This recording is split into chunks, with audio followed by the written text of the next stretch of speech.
Hello everyone, welcome back to my channel. I don't know if you can hear me clearly, but I can move around and you can hear me quite clear because my partner brought me a microphone. So in today's video, I actually wanted to get into the reason why spring is the best season to purchase your plants. So in general, spring and fall tend to be our transition periods, so they tend to be the seasons where our plants are deciding to wake up or slow down and go to sleep. And in spring, it just so happens that the plants are waking up. In general, you're going to get a lot of growth and a lot of new growths during the springtime, and that's going to be sped up with the light and intensity of the heat during your summer period. So, in most instances, you'll have a ton of growth in the leaves and in the roots. You may or may not have blooms depending on your plant species and your plant type. Most plants will bloom when it's a bit slower, when it's a bit cooler during that winter season, but many plants do bloom in the summertime, so it's very important that you know the type of plant you have, the species and the parentage and the lineage. Now, the three things that I want to talk about today are, of course, something that I mentioned in many of my videos. So it's light, water, the temperature, and the humidity. And I want to talk about these things because these variables are going to change from your transition from winter to spring and so forth from spring to summer. Allow me one moment. My dog is being a little needy right now. So I'm probably gonna have to end up naming this page "The Right Path" and Oscar because he's a pretty vocal dog, but he's very quiet for the most part. But whenever I'm recording videos, he just feels the need to say things. So I'm gonna introduce him since the page is probably gonna be about him soon, and knowing all the noise that he makes and knocking over, oh my goodness, knocking over my camera, knocking over my microphone. Sorry about that. So before we were distracted by the canine who actually runs this house, I was stating that the four factors I wanted to get into were light and water and temperature and humidity, because these four factors are something that change for the better in our springtime as we move on to the summer, moving into our general growing season. So let's go ahead and get right into light. And I want to jump into light because it's very important for plants. I'm a strong believer that low light does not work for plants. Your plants will not thrive in any type of low light setting.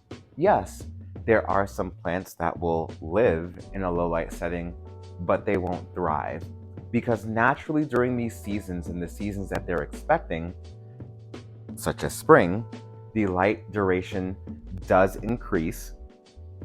Under lights, such as for what I grow, I do manually change my hours. So right now, as of April 21st, they're on a 15-hour cycle. So the lights do come on at 6 a.m. in the morning and they turn off at 9 p.m. to allow for 15 hours. Eventually, that does ramp up all the way up to 16 hours by the time I get to about maybe July 14th or so, in the middle of July, and then I start decreasing to anticipate the fall season. But staying on the light increasing, if you're growing under lights, again, it's something that you probably want to manually change. But from my experience and from what I've heard from others, 12 hours seems to be a pretty steady medium. Now, the one factor about light increasing is that photosynthesis and the water uptake of your plant is definitely going to increase, so the plant is going to work more. And I wanted to give you an example of a Paphiopedilum that sort of stretched. So before I had moved here, I had pretty good ample light in DC. I did grow under lights, but I also grew under a southern facing window. So I was sort of able to have my grow lights be a supplement rather than a necessity. And now my grow lights are a necessity. And I've made that assumption because I have this plant here, a nice Paphiopedilum orchid, and the plant used to be very, very short and stubby. And as you can see, the sections between the leaves, well, you can't see this, but I can explain this to you from my knowledge. But the sections have elongated. For most Paphiopedilums, let me just get another example. These sections are normally pretty close to each other. So where a leaf comes out, it's millimeters in regard to, with regard to the distance between each leaf that comes out. And here it's almost inches, and that's because I had it in a north-facing window, which did not give it ample light in the middle of summer when the plants were doing a crap ton of work. So the plant was photosynthesizing and growing, and I was not giving enough light. So it decided to stretch and reach for the light. And now my plant has become very long and leggy. Thankfully, because I've moved under grow lights, the legginess has stopped and the plant has resumed its natural structure and growth. When you're giving a plant ample light, it will maintain its green composure. A lot of times, if you give a plant too much light, it will redden a bit. Maybe at times it may burn, but burns, as a lot of people actually may not put this together, but burns are more associated with the temperature than the light, because plants can take quite a bit of bright light. I mean, most plants live in full sun, so they can take very, very bright light. They just can't take the high temperature. And I'm trying to stall because I'm looking around for a plant that is given too much light, but I don't have a situation where I offer plants a lot of light. I grow under a very medium type of grow light. I don't invest in very high grow lights because I don't have plants that require the such maintenance. But yeah, I don't really have an example. I mean, I can show you an example of anthocyanin. So anthocyanin is the red pigment that plants make when they're dealing with a high light. And it's not a stress. It doesn't mean that the plant can't take it. But what they do is they create sort of a purple or a reddish tinge on either the undersides of the leaves, such as with my Paphiopedilum, or they will create the red right on the top of the leaf, like on the leaf, very visible with regard to presentation. And this is not sun stress. It's a hormone called anthocyanin, so that the plant does not become stressed out, but it kind of reminds me of melanin in the sense where darker colors absorb more light. So I feel like the plant is making itself darker so that it becomes more susceptible to accepting more light and these higher light conditions. And if it stayed green, it would probably turn like a yellowish color because it wouldn't be able to photosynthesize appropriately. I can't get that out. But yeah, that's what I think about that. The discussion about leaves being under heat stress and anthocyanin being a sign of stress. I don't know about that because, for example, I don't have it now, but I have grown a Cattleya orchid, which is a very high light orchid. I've grown it very close to my medium grow lights, and it created red leaves. So my conclusion to that is that high light will make the plant do something that becomes adaptable to live in that highlight situation. It's really the heat that causes things like burns. Anywho, as you can see, ample light does become available in the springtime, as the examples I've just shown. The next example is watering. So watering is probably going to increase in your springtime. And one thing about the growing season, aka your spring flowing into your summer, is that your foliage, your leaves are actually going to give you great signs of when your plant needs water. So let's use some really, really good examples. I have a Phalaenopsis, a primary hybrid. This is Princess Kaiulani. So she's a cross between Violacea and Amboinensis. Two very, very warm growing, Phalaenopsis that produce very, very fragrant and super, super tiny, colorful blooms. As you can see, these leaves are perky, they're standing up. My roots are well watered, they're still pretty green. However, if I go over to one of my standard Phalaenopsis that I just recently purchased, wow, this baby actually has a Chinese evergreen in the same pot. I don't know why I didn't separate this, but this plant, as you can see, is struggling with water uptake, and when I did unpot it, it lacked roots. It lacked roots like crazy. So I did repot it in a bigger pot, my standard double cup method, lots of moss, a little bit of bark, but lots of moss for water retention, but still a good ample airflow so that the pot has time to dry out so that this plant can resume putting out roots in order to take up water, because these it really depends on your hybrid, but most of the time extremely floppy leaves that fall back into place extremely quickly are a very bad sign. Even another orchid here, this has floppy leaves, but as you can see, the floppiness is very, very different. The bottom leaves may be a little floppy because they've recently lost roots due to a recent repot, but the newer leaves should not be as floppy as the bottom, and that's an indication of your watering frequency, which is something that normally increases during the springtime.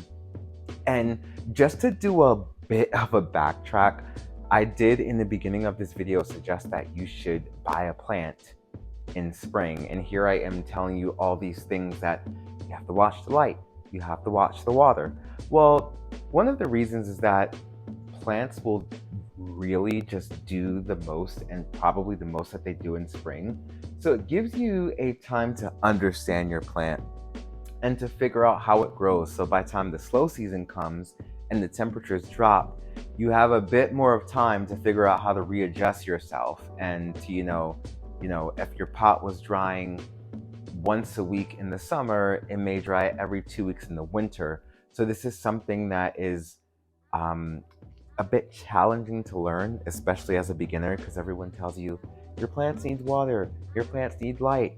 But if it's not in the right season, your plants may not need water, your plants may not need a bit light, your plants may need a crap ton of light, such as in the wintertime. The next thing that I wanted to move on to was temperature. So temperature does increase significantly in the springtime. I don't have any air on right now, for example.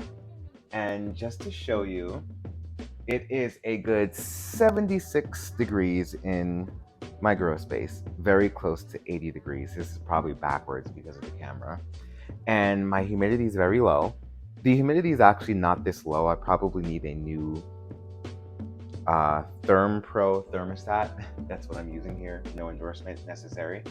But I know the humidity is a bit higher, but it can't record the humidity regularly because the humidity retention is so low here.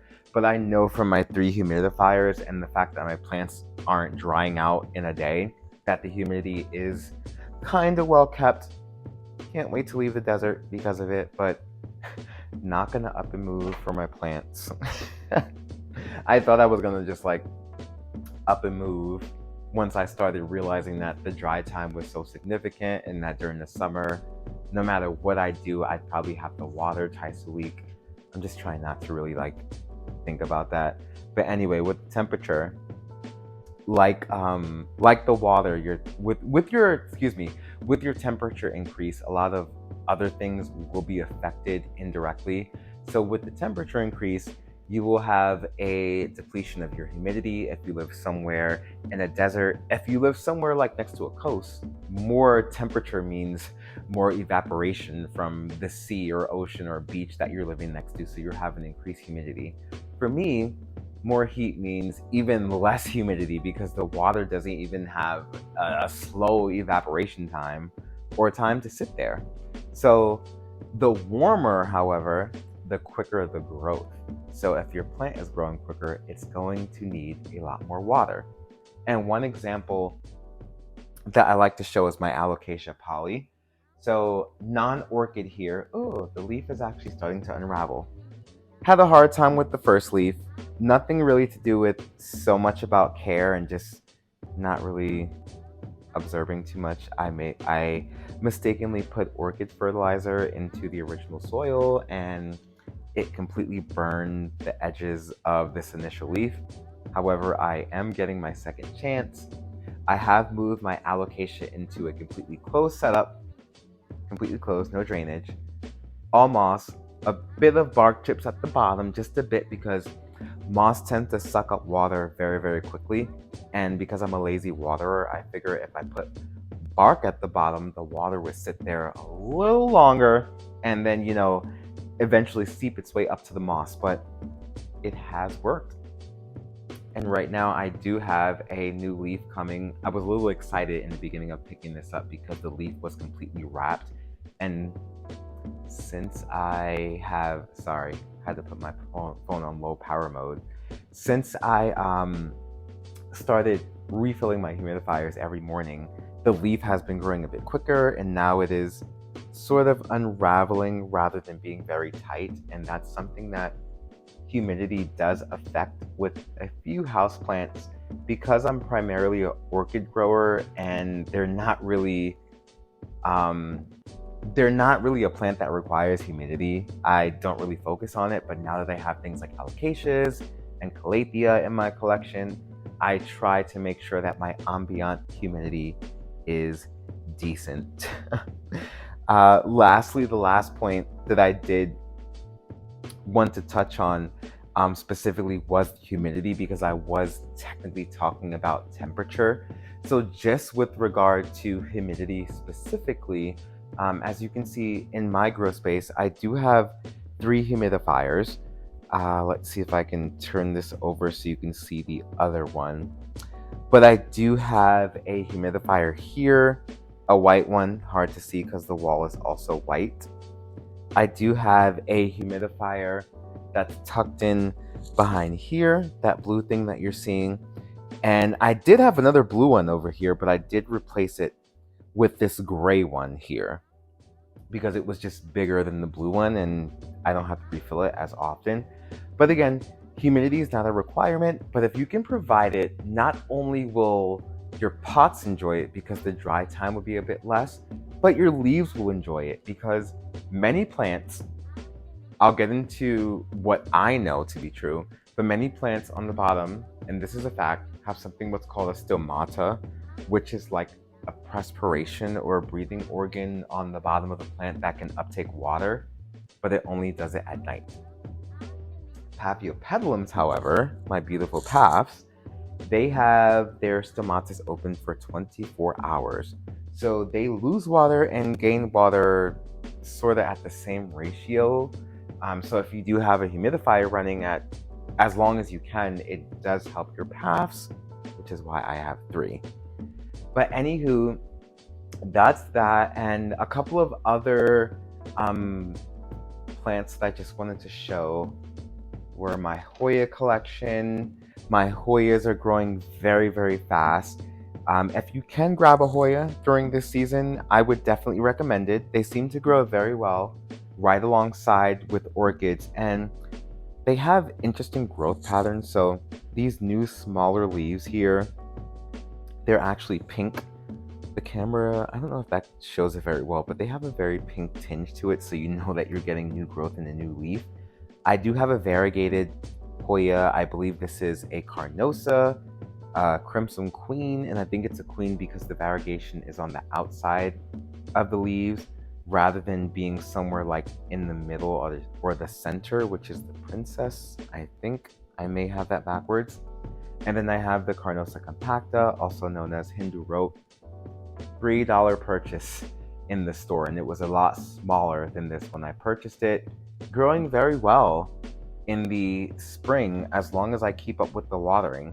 I do allow most of my collection to dry, not bone dry to the point where it's crunchy, but when I squeeze the pot, I can kind of tell. Or as a matter of fact, one thing that I do, especially for my paphs, if there's no water at the bottom of the pot, I water, or the cup, The outer cup, I water the next day. See that? That has a root. You probably can't, I don't know if you can see it, but it has a root just poking out of one of the holes there. That little white nubbin. Your Paphiopedilum roots will go crazy if they're watered adequately. And if I don't water these tonight, I'll probably water first thing in the morning. Lately, I have been a little lazy. I've been watering my collection in parts, so I water like a shelf and a shelf on a day, and I missed everything, and then I water the next day, making sure that my humidifiers are nice and full to make sure that my dry time is as slow as possible. But yeah, another thing is that there are lots of surprises. The other day I was shopping in my local Vons and I found this beautiful tiny miniature Phalaenopsis. The leaves are mottled.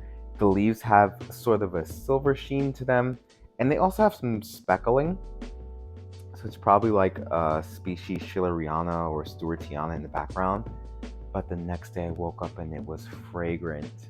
Like it has a very rosy, perfumey smell. It reminds me of my grandmother's Avon products that she used to buy in the 90s. But orchids are very surprising. They're not, I don't think that they're boring like some people say because they're just leaves and you have to wait for the blooms. If you know the right ones to buy, you can get yourself some very pretty leaves.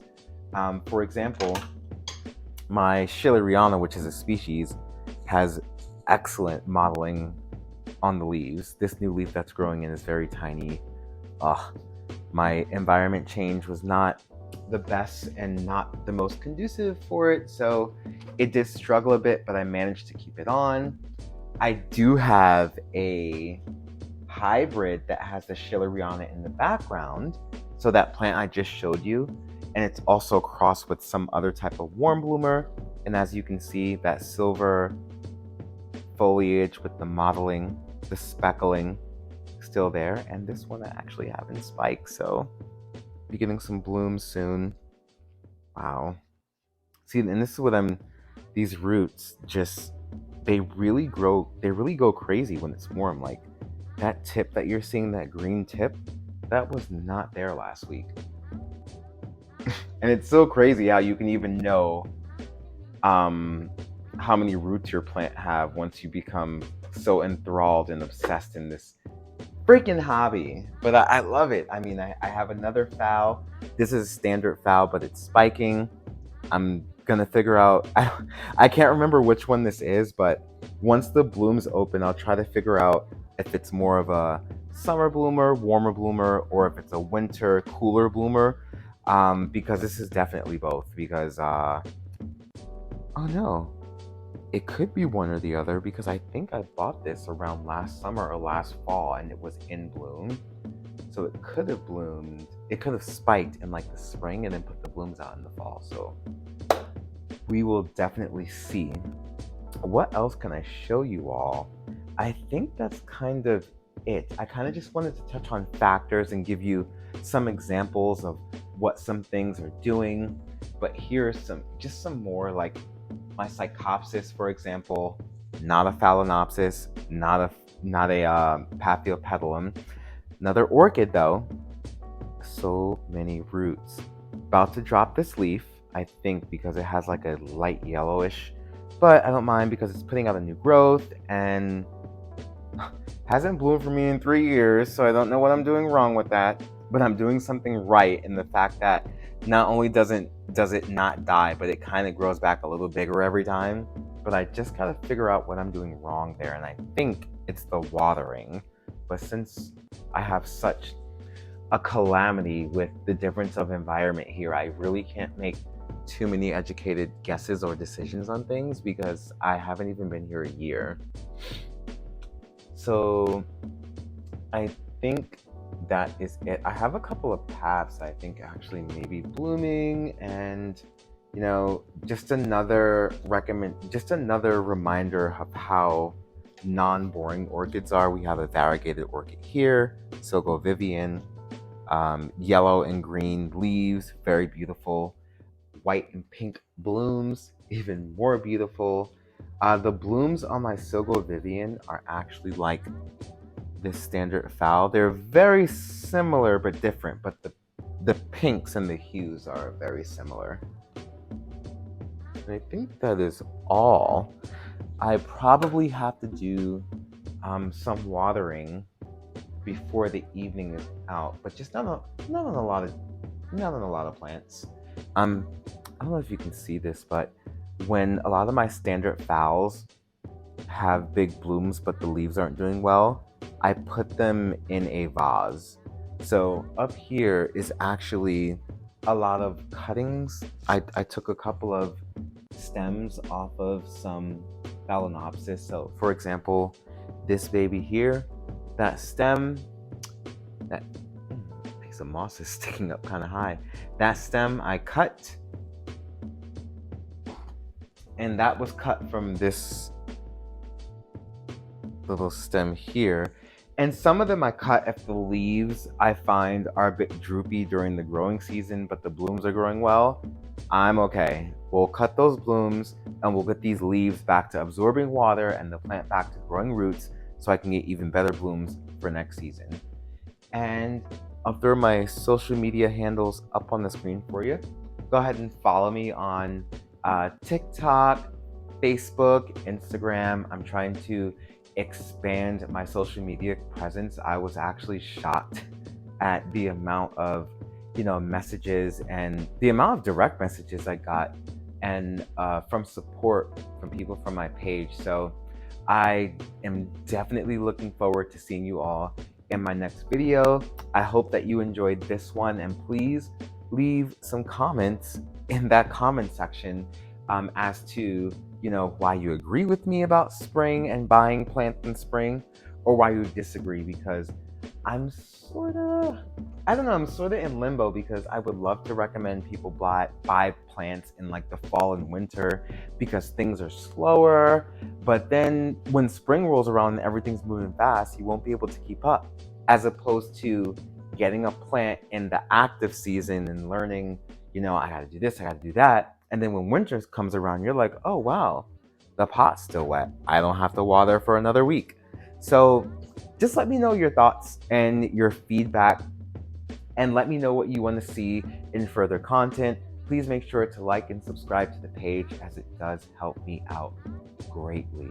See you all in the next video.